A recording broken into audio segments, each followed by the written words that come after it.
Hola, bienvenidos a una nueva edición de TGU Tandem. Hoy, en este programa de comunicación, estamos una vez más con Josune Moneo Viloria y hoy traigo unas preguntas para Josune que, claro, se me vinieron a la mente cuando por primera vez me comentó acerca del germaniol. Josune, ¿qué es germaniol? O sea, ¿cómo definirías germaniol y en qué se diferencia del alemán, del germano? Bueno, pues esta es una pregunta cuya respuesta, pues tú especialmente, por ejemplo, entiendes muy bien y por eso justamente fuiste la persona en la que pensé para colaborar conmigo en esta idea, en el desarrollo de esta idea.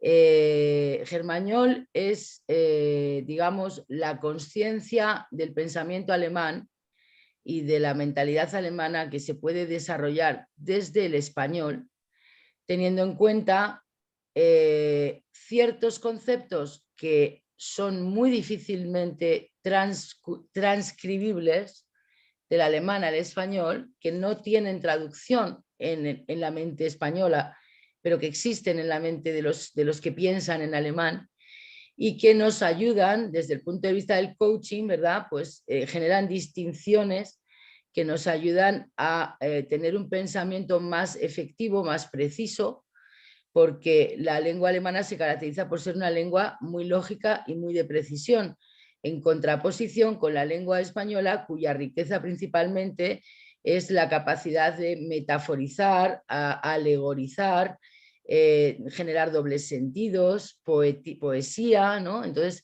si nos fijamos, pues el alemán es una lengua que se ha hecho famosa especialmente por sus científicos, por sus técnicos, por sus abogados y por sus filósofos. Y también hay grandes músicos alemanes, porque la música se relaciona en gran parte con la geometría y las matemáticas.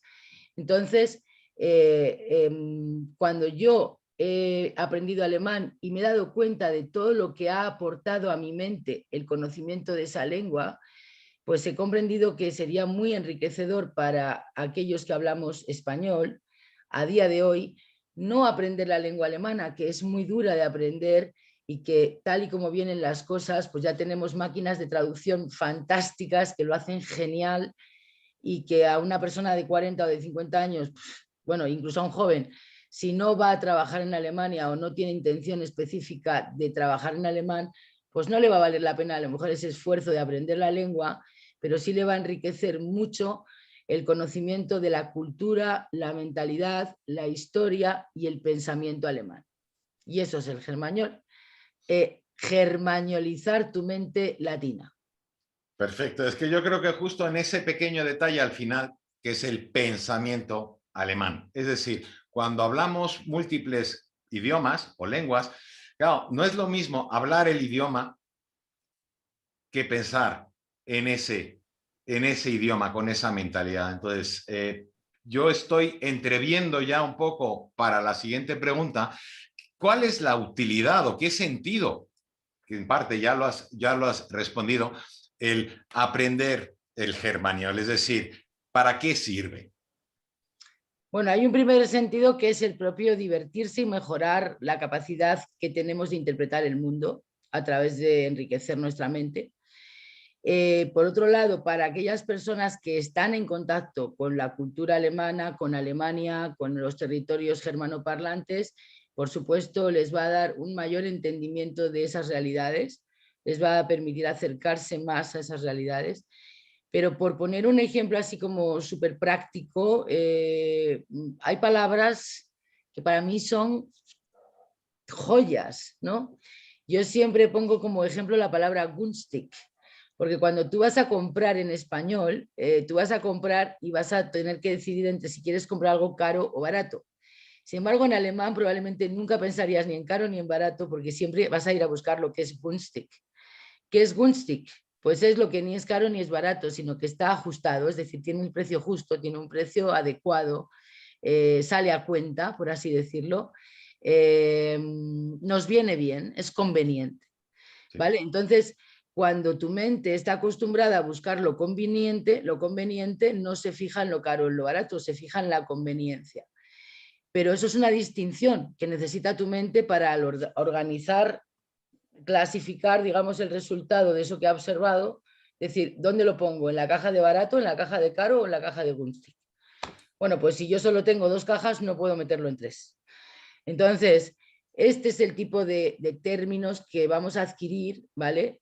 Además de algunos conocimientos de, pues, la Gemütlichkeit, ese sentimiento que es muy difícil de entender para la gente que vive en países cálidos, pero la gente que vive en los países de frío sabe perfectamente lo que es la confortabilidad, el sentirse en un entorno de calidez, ¿no?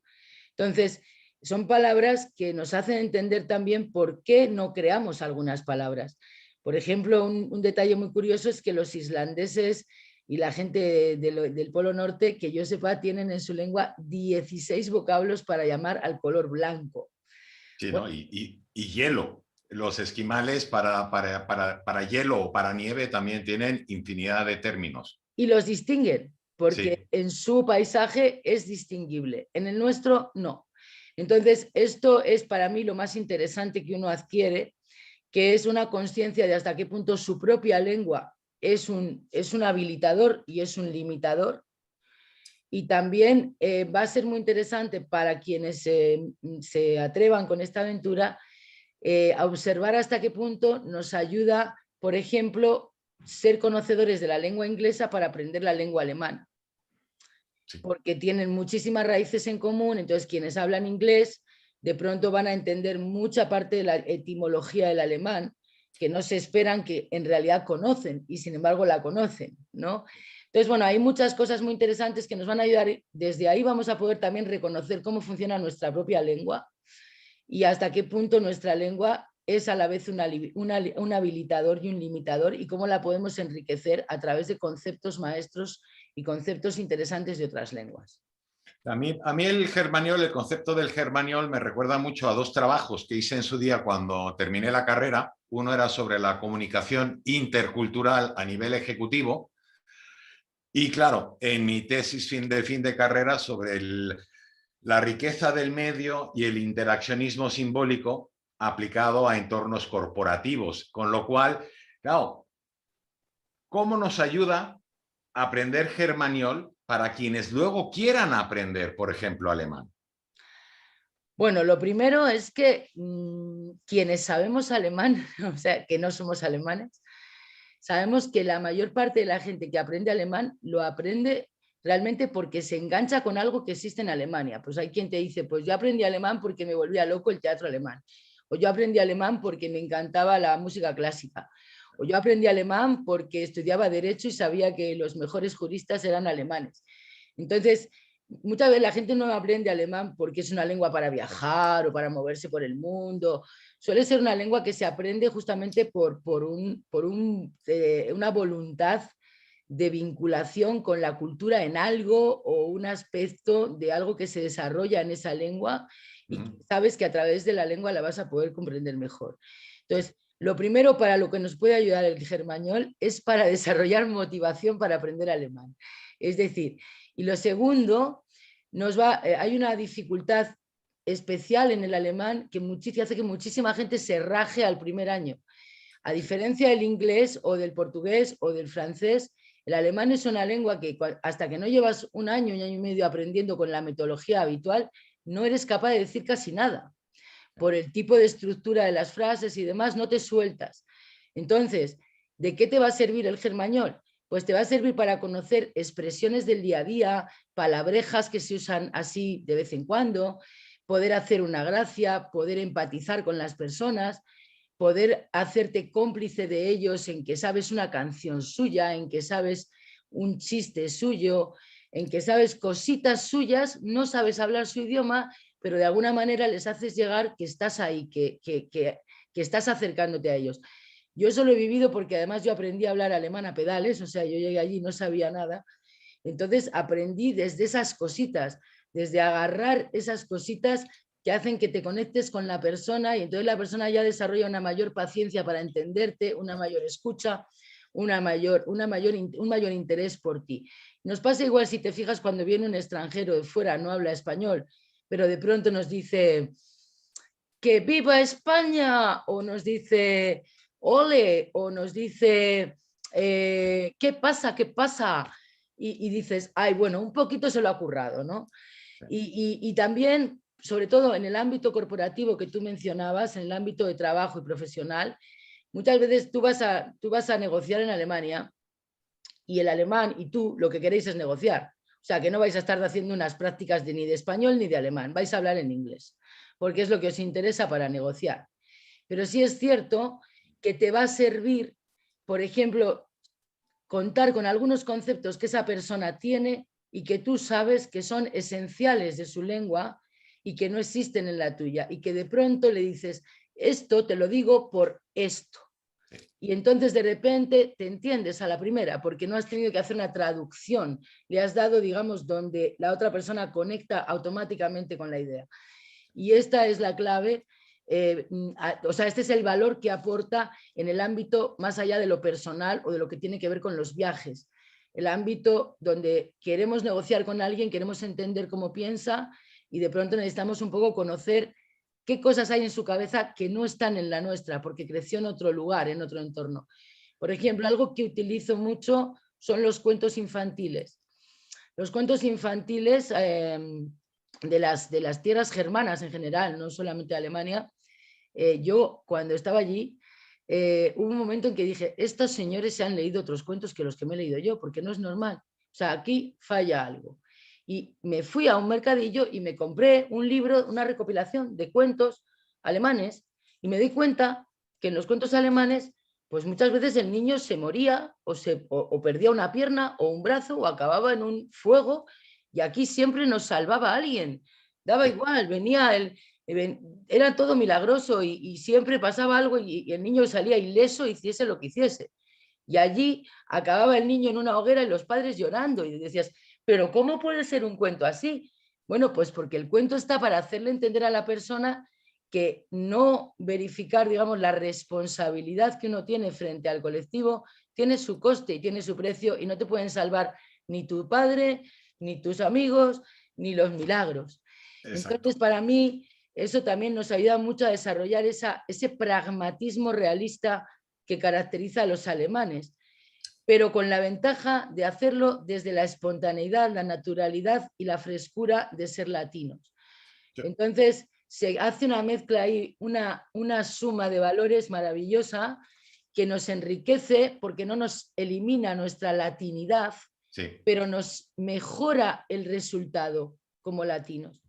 Yo diría que la complementa, es decir, es el complemento perfecto hacia el intelecto germano y el corazón, la emoción latina. Entonces, yo, claro, lo he vivido y en México, cuando iba al colegio alemán, ese germaniol para nosotros era el Humboldt-Deutsch, o sea, el colegio era el Alexander von Humboldt en la Ciudad de México, y el Humboldt-Deutsch era, pues claro, éramos en México hablando, declinando algunas palabras, y según qué palabra se utilizaba la palabra de origen alemán con su declinación en castellano, o al revés, es decir, la palabra de otro origen con otra declinación, según si pesaba más el tema racional o el tema emocional. Con lo cual yo creo que casi hasta hemos respondido esta última pregunta que tenía, pero es muy importante porque una cosa es aprender un idioma siguiendo las pautas formales, como se han ido enseñando erróneamente algunas veces los idiomas sin tener en cuenta muchos aspectos. Entonces, realmente lo que me interesaría saber es qué método o qué metodología vas a proponer para aprender el germaniol. Bueno, pues sobre todo, y ahí es lo que te iba a decir un poco, ¿no? Mi experiencia ya de casi, me parece que son casi 27 años que llevo conectada con esta cultura y esta lengua. Si algo me he dado cuenta es que todo latino hace un Bewunderung, se emociona, admira esa practicidad lógica de los alemanes. Igual que todo alemán envidia la espontaneidad y la frescura de los latinos. Y fíjate que para mí sobre todo la clave es mantenernos en lo latino, es decir, divertirnos. Divertirnos explorando qué hay allí guardado que nos pueda servir aquí. ¿Vale? Entonces, va a ser una mezcla un poco de todo. Lo que se llama en alemán Lebenskunde o Kulturkunde, ¿no? Que tampoco existe en español como tal, esa traducción, que sería como pues buscar un cuento cada día, una canción tradicional, una historieta, un personaje histórico que nos ayude a comprender una parte de la historia o una parte del desarrollo cultural. Podemos trabajar con personajes maravillosos como Bach, como Leibniz, como Luther, como Dürer, como bueno, grandes músicos, grandes pensadores, grandes políticos también incluso, ¿no? Saliéndonos un poco del estereotipo que parece que es que hablamos de Alemania y todo se reduce a la Segunda Guerra Mundial y Hitler. Eso es justo lo que no vamos a hablar porque estamos todos hartísimos de hablarlo. Y luego también hablar de un poco lo que sería el organigrama social, cómo funciona la vida. Es decir, cómo se organiza la vida en una y en otra sociedad, ¿no? Yo siempre pongo un ejemplo y es que cuando yo llegué a Alemania nunca en mi vida había tenido una agenda. Tenía 23 años y todavía nunca había tenido una agenda. En Alemania tardé menos de 2 semanas en comprarme una. ¿Por qué? Pues porque si no, no podía convivir. Todo el mundo usaba una. Entonces, no se trata tampoco de lo que quieras hacer tú porque seas latino. Si tú eres latino y te mezclas con esa gente, vas a tener que adaptarte a su ritmo. Igual que si ellos vienen aquí, van a adaptarse a que el autobús no pasa al minuto en punto que pone en el librito que tienes en casa, ¿no? Entonces, esto es un poco lo que vamos a hacer, trabajar un poco sobre lo que sería la vida del día a día, diferencias, cosas típicas, etcétera. Podemos hablar sobre ciudades, maneras de reorganizar las ciudades, maneras de organizar la vida en los barrios, la vida en las ciudades, sistemas de gestión y gobierno, etcétera. Podemos hablar de la historia, pero a través de personajes, de grandes personajes, sin entrar en la historia, entrando a las vidas de esos personajes, descubrimos la historia. Y luego vamos a hablar pues de canciones, chistes, cuentos, y cada día trabajaremos sobre algún concepto maestro, como por ejemplo el Kunststück, como por ejemplo la Gemütlichkeit, y a través de esos conceptos vamos a ir hilando cada una de esas actividades. Por otro lado, como yo tengo muchos amigos germanoparlantes, quiero hacerlo diverso. Me gustaría que, igual que te he invitado a ti a ser mi partner en la gestión, digamos, de la dinámica de trabajo, pues aparezca un compañero que conoce no sé qué ciudad y de pronto un día hacemos una charla sobre los valores que nos aporta la historia de esa ciudad o la organización urbanística de esa ciudad, que puede ser un modelo del cual aprendemos. Entonces, la idea aquí es sobre todo aprender. Hay una cosa que es también muy llamativa. Si tú hablas con alguien que trabaja en Audi o en BMW, sobre todo en ámbitos de dirección, te van a decir, nosotros para todas las cuestiones que se nos escapan del project plan, tenemos gente latina, porque los alemanes somos fatales improvisando. Así que no nos molestamos, contratamos a latinos que lo hacen muy bien y ya está. Bueno, pues a los latinos no se nos ocurre decir, no, nosotros para planificar tenemos alemanes, que a nosotros se nos da fatal. No, nosotros planificamos nosotros, no pasa nada. No, hay que saber reconocer también lo que no sabemos hacer y dejar que lo haga quien lo sabe hacer. Y si no lo dejamos hacer por ellos, al menos aprender de los que lo hacen mejor que nosotros. Sí. Y en este sentido, creo que nos puede venir muy bien para entender esa ventaja de complementarnos a través de la diversidad y entender la diversidad no como una competencia o como algo con lo que compararnos, sino como algo de lo que nutrirnos y con lo que enriquecernos. Y ese es un poco pues, el planteamiento al cual te he invitado y al cual queremos con este vídeo invitar a todas las personas que piensen que son posibles aventureros en la odisea de desarrollar el germañol. Estupendo. Muchas gracias, Josune, y yo espero ya casi con ansias empezar este proyecto. Claro.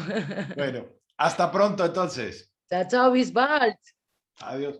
Auf Wiedersehen. Auf Wiedersehen.